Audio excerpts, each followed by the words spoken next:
शिमाली गजा के अस्पतालों का टैंकों से घेराव, बिना वक्फे की बमबारी, अस्पताल में नकलो हरकत करने वालों पर स्नाइपर से हमले, न अस्पताल से इनखला मुमकिन, न एम्बुलेंसों को जख्मियों को अस्पताल लाने की मोहलत। अल-शिफा अस्पताल की बिजली बंद होने से 3 नौमौलूद दम तोड़ गए, 37 की जानों को खतरा लाहक। बच्चों से मुतालिक यूएन एजेंसी यूनिसेफ का गजा के अस्पतालों और बच्चों के तहफ़्फ़ुज़ का मुतालबा। कहा कि खौफनाक इत्तलात मिल रही हैं, बिजली बंद होने से इंक्यूबेटर में बच्चे मर रहे हैं। आलमी इदारे सेहत का कहना है कि गजा के सबसे बड़े अल-शिफा अस्पताल से उनका राबता कट गया।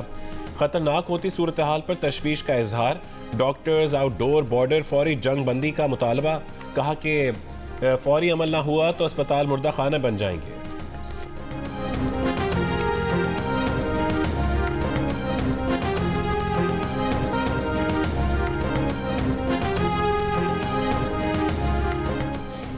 इस्राएली वजीर आज़म ने एक बार फिर गजा पर कब्जे का इरादा जाहिर कर दिया। हमास से जंग के बाद गजा में मौजूदा फ़लस्तीनी अथॉरिटी के किरदार को मुस्तरद कर दिया। एक सवाल के जवाब में इसराइल के वजीर आज़म ने कहा, हमास से जंग खत्म हुई तो खित्ते में किसी और को होना पड़ेगा।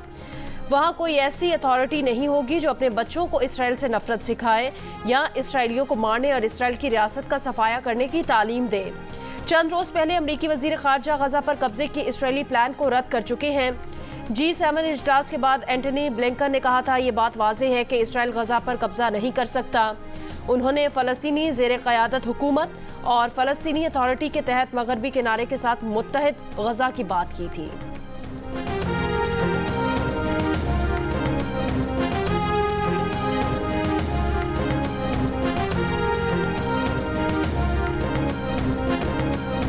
हमास का गुज़श्ता 48 घंटों में गजा में इसराइली फौज के 25 से ज़्यादा टैंक और बुलडोजर्स को तबाह करने का दावा।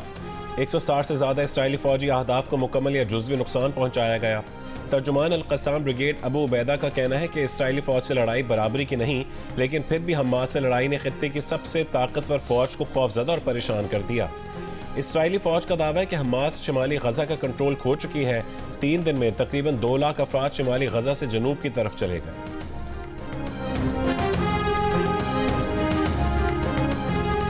गजा पर इसराइली बमबारी के खिलाफ इस्लामी मुल्कों के रहनुमा इकट्ठे हो गए। सऊदी अरब के दारुल हुकूमत रियाद में इस्लामी ताउन तंजीम और अरब लीग का मुश्तरका सरबराही इजलास। गजा पर जंग के लिए इसराइल के हक़ दिफा के जवाब को मुस्तरद कर दिया।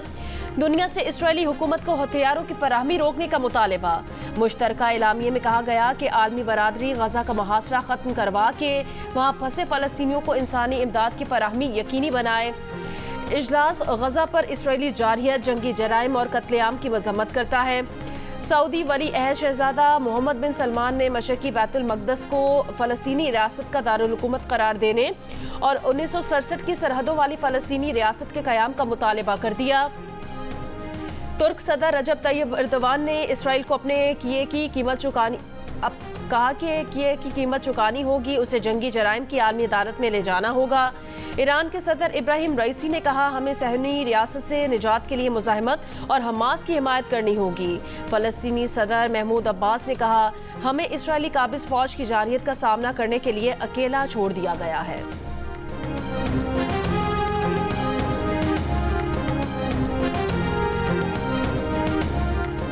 पाकिस्तान ने फ़लस्तीनी रियासत का दारुल हुकूमत अल-कुद्स अल-शरीफ को करार देने का मुतालबा कर दिया। अरब इस्लामी सरबरा कॉन्फ्रेंस से खिताब करते हुए निगरान वज़ीर आज़म अनवारुल्लाह काकड़ ने कहा कि इसराइल एक जारे और काबिज़ मुल्क है। इसराइल के जंगी जराइम को आलमी अदालत इंसाफ ले जाना चाहिए। मसले के 2 रियासती हल के लिए फ़लस्तीन और इसराइल के दरमियान डायलॉग से रास्ता निकाला जाए। निगरान वज़ीर आज़म ने कहा है कि गजा पर इसराइली बमबारी से अस्पताल, स्कूल और अक़वाम मुत्तहिदा के दफातर भी महफूज न रहे। गजा में फ़लस्तीनियों का कत्लेआम फौरी तौर पर रोका जाए। गजा में फौरी तौर पर इंसानी इमदाद की फराहमी यकीनी बनाई जाए। गजा में कत्लेआम रुकवाने की जिम्मेदारी सलामती काउंसिल पर आयद होती है। पाकिस्तान 1967 की सरहदों के मुताबिक रियासत फ़लस्तीन के क़याम का हामी है। वज़ीर आज़म की रियाद में सऊदी वली अहद मोहम्मद बिन सलमान से भी मुलाकात। निगरान वज़ीर आज़म ने फ़लस्तीनी कॉज को उजागर करने के लिए सऊदी वली अहद मोहम्मद बिन सलमान की कोशिशों को सराहा।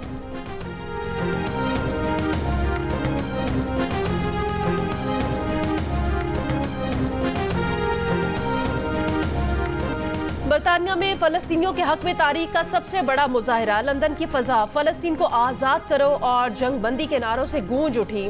फलस्तीन यकजहती मुहिम के सरबराह का दावा है कि मुजाहिरे में तकरीबन 1 मिलियन अफराद शरीक हुए।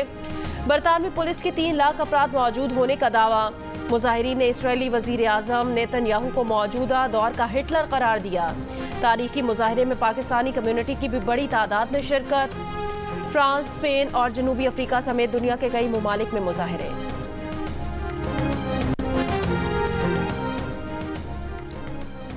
बारिश से आर्जी रिलीफ के बाद लाहौर में फजाई आलूदगी फिर बढ़ गई। दुनिया के आलूदा शहरों में लाहौर दूसरे नंबर पर आ गया, कराची का छठा नंबर। शदीद धुंध के बायस सक्खर मुल्तान मोटरवे बंद। मुल्तान से फैसलाबाद तक M4 भी धुंध की वजह से ट्रैफिक मुअत्तल। वर्ल्ड कप से पाकिस्तान की छुट्टी। आखिरी मैच बड़े मार्जिन से जीतना था, टीम बड़े मार्जिन से हार गई। खिलाड़ियों की वतन वापसी आज से होगी। कुछ खिलाड़ी सुबह और कुछ शाम को दुबई रवाना होंगे, वहां से अपने अपने शहरों की फ्लाइट पकड़ेंगे। इंग्लैंड के खिलाफ मैच में टॉस हारते ही सेमीफाइनल के इम्कानात खत्म हो गए। वर्ल्ड कप का पहला सेमीफाइनल 15 नवंबर को भारत और न्यूजीलैंड के दरमियान मुंबई में होगा।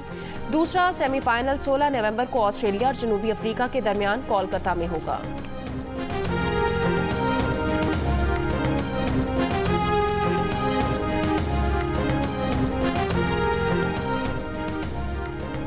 पाकिस्तान की कमजोर बैटिंग लाइन एक बार फिर रेत की दीवार साबित हुई। कोई बल्लेबाज जमकर क्रीज पर ना टिक सका। ओपनर अब्दुल्ला शफीक 0 और फखर जमान 1 रन बनाकर आउट हो गए। कप्तान बाबर आजम 14वें ओवर में ही टीम की नैया बीच मंझदार में छोड़कर चलते बने। रिजवान, सऊद शकील और सलमान आगा की मज़ाहमत कमजोर रही। 150 रन पर पाकिस्तान के 7 खिलाड़ी आउट होने के बाद टेल एंडर्स ने छक्के चौके लगाकर बल्लेबाजों को बताया कि यूं खेलते हैं। शाहीन आफरीदी और वसीम जूनियर उड़ने न पाए थे कि गिरफ्त में आ गए। हारिस रऊफ ने बतौर बॉलर पूरा टूर्नामेंट बुरा खेलने के बाद आखिरी मैच में 3 विकेटें भी लीं और फिर 11वें नंबर पर बैटिंग करते हुए 35 तेज रफ्तार रन्स भी बनाए। 3 चौके और 3 ही छक्के लगाए, लेकिन टीम की डूबती कश्ती संभाल ना पाए। इंग्लिश बल्लेबाजों ने अपने इनिंग्स में वो काम किया जो पाकिस्तानी बल्लेबाजों को करना था। तूफानी बैटिंग करते हुए 337 रन बना डाले। बेन स्टोक्स ने 76 गेंदों पर 11 चौकों और 2 छक्कों की मदद से 84 रन बनाए। जो रूट और जॉनी बेयरस्टो ने भी निस्फ सेंचुरियां स्कोर की। लोअर ऑर्डर के बल्लेबाजों ने भी खूब रन कमाए। हारिस रऊफ ने 3 विकेटें ली। अगर पाकिस्तान 6.4 ओवर्स में 338 रन बना लेता तो सेमीफाइनल खेल सकता था, लेकिन हर गेंद पर छक्का भी उसे मुमकिन नहीं बना सकता था। मैच इंग्लैंड ने 93 रन से जीत लिया।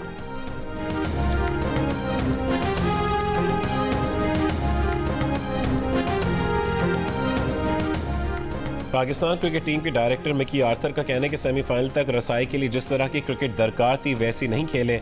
नसीम शाह होते तो बॉलिंग बेहतर होती। सिलेक्शन में तसलसल का होना ज़रूरी है। बाबर आजम को मौका देना चाहिए, वो गलती से सबक सीखेगा।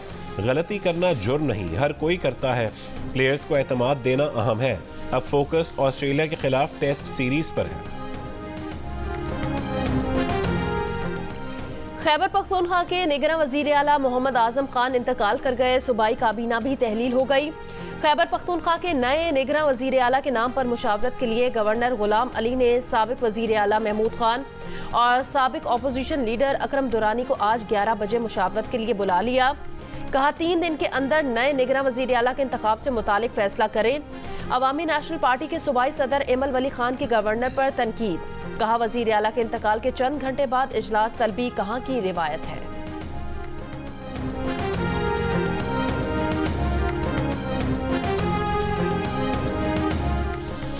साबिक इंचार्ज बनी गाला सैयद इनामुल्लाह शाह ने कहा कि ऑडियो हकीकी है। उनकी और बुशरा बीबी के फ़ोन पर बात हुई थी। प्रोग्राम जिरगा में गुफ्तगू। कहा कि उनके फ़ोन में ऑडियो और तोशाखाना से आई चीज़ों की तस्वीर मौजूद हैं। रिकॉर्ड के लिए तस्वीरें बनाते थे ताकि ज़रूरत पड़े तो बता सकें कि ये चीज़ें आई थीं। जहांगीर तरीन को दूर करने में बुशरा बीबी का बड़ा हाथ था। बुशरा बीबी को एतराज़ था कि जहांगीर तरीन पंजाब में मशहूर क्यों हैं। बुशरा बीबी को ओन चौधरी पर शक था कि ये अलीम खान और जहांगीर तरीन के वफादार हैं। हुकूमती मामलात बुशरा बीबी चलाती थीं। उस्मान बुज़दार को बीबी लाई थीं। कुछ लोगों की तस्वीर देखकर बुशरा बीबी राय बनाती थीं। बुशरा बीबी तस्वीर देखकर बताती थीं कि ये ठीक है और ये नहीं।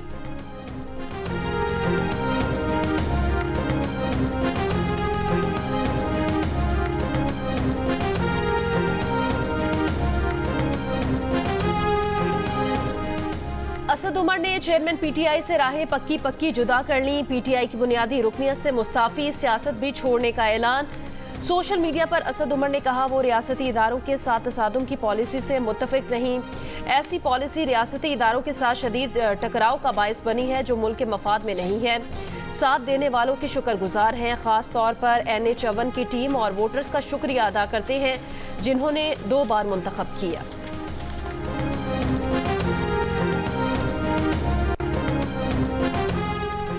तहरीक इंसाफ को कराची में वर्कर्स कन्वेंशन से पहले इलेक्शन कमीशन को खत। तर्जुमान तहरीक इंसाफ शोएब शाहीन ने कहा है कि 100 से ज़्यादा जगहों पर कन्वेंशन की इजाज़त मांगी लेकिन इजाज़त ना दी गई। तहरीक इंसाफ को साइडलाइन करने की कोशिशों का नोटिस लिया जाए।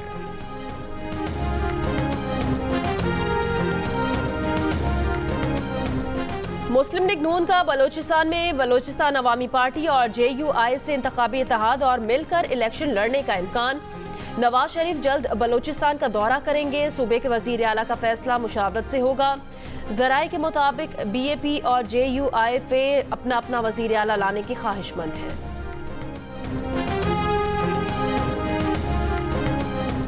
मुस्लिम लीग नून का वफ्द आज कराची में MQM पाकिस्तान के बहादुराबाद मरकज जाएगा। हम ख्याल जमातों के अरकान से सीट एडजस्टमेंट पर राबतों का सिलसिला जारी। अयाज सादिक का कहना है कि बिलावल के बयानात से पीपल्स पार्टी के उम्मीदवारों का मोराल डाउन हो रहा है। वजीर आजम अगर लाहौर से नहीं होगा तो जाती उमरा से होगा।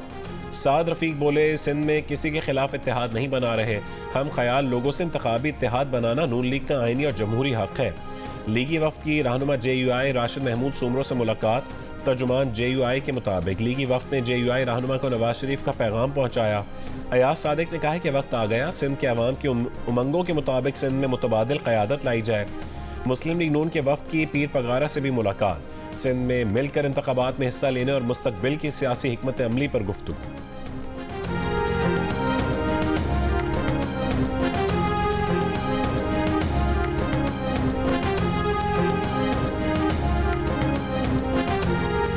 लाहौर डिफेंस में 3 गाड़ियों की टक्कर। हादसे में एक ही खानदान के 6 अफराद जाम बहक अफराद में 2 खवातीन और 2 बच्चे शामिल। तहकीकात जारी।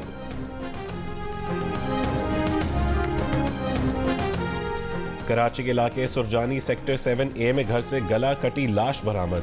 पुलिस के मुताबिक 3 नामालूम अफराद ने घर में घुसकर साजिद को कत्ल किया। मकतूल के भाई ने बताया कि साजिद के 3 बच्चे हैं। वाक़े के वक्त मकतूल के बीवी और बच्चे शादी की तकरीब में थे।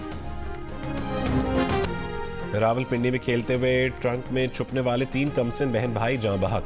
रेस्क्यू काम का कहना है कि शाह खालिद कॉलोनी के रिहायशी बच्चे खेलते हुए ट्रंक में बंद हो गए थे। इब्तदाई मालूमात के मुताबिक तीनों बच्चों की मौत दम घुटने से हुई है।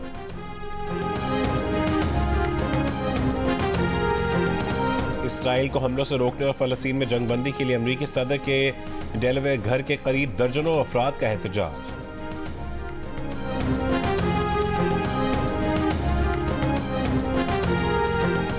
डोनाल्ड ट्रंप के सदर मुंतखब होने पर इमिग्रेंट्स के खिलाफ बदतरीन क्रैकडाउन की मंसूबाबंदी। अमरीकी अखबार का कहना है गैर कानूनी इमिग्रेंट्स को कैंप्स में रखकर बेदखल किया जाएगा। हर साल लाखों अफराद को मुल्क बदर किया जाएगा। अशरों से अमरीका में गैर कानूनी तौर पर मुकीम अफराद भी बेदखल किए जाएंगे। बाज़ मुस्लिम ममालिक के शहरियों के अमरीका आने पर पाबंदी फिर से लगाई जा सकती है। हफ्ते को न्यू हैम्पशायर में रैली से खिताब में ट्रंप ने कहा था कैंप बनाने की बात नहीं की, इतना ज़रूर कहा था कि अमरीकी तारीख का सबसे बड़ा डेपुटेशन ऑपरेशन शुरू कर देंगे। ICC के मुताबिक भारत में जारी वर्ल्ड कप तमाशाइयों के एतबार से सबसे बड़ा क्रिकेट वर्ल्ड कप बन गया। अब तक 10 लाख से ज़्यादा तमाशाई मैचेस देखने स्टेडियम्स का रुख कर चुके। ये संग मील जुमे को अहमदाबाद स्टेडियम में जनूबी अफ्रीका और अफगानिस्तान के मैच में उबूर हुआ। वर्ल्ड कप में अभी सेमीफाइनल्स और फाइनल भी बाकी है।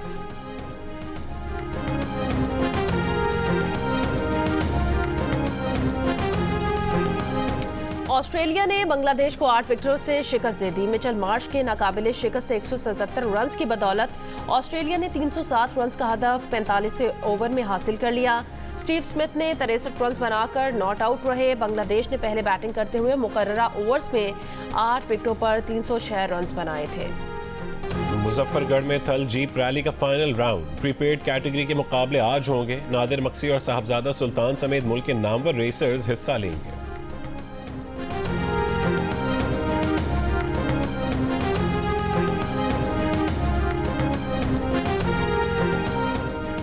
कराची में फैशन शो के दौरान एक मॉडल ने फलस्तीन की आज़ादी के मुतालबे का प्ले कार्ड उठा रखा था। फलस्तीनियों के लिए 1 मिनट की खामोशी इख्तियार करने की भी गुजारिश की। और शादी से नाउम्मीद हैदराबाद की रुखसाना ने दिल का रिश्ता ऐप से अपनी उम्मीदें जोड़ लीं। घर वालों के तानों से तंग आकर रुखसाना ने दिल का रिश्ता ऐप डाउनलोड की और एक ही दिन में 1000 लड़कों को शादी के लिए रिक्वेस्ट भेज दी। रुखसाना को यकीन है कि वो चंद रोज में पाकिस्तान की नंबर 1 रिश्ता ऐप के जरिए अपना जीवन साथी तलाश करने में कामयाब हो जाएगी।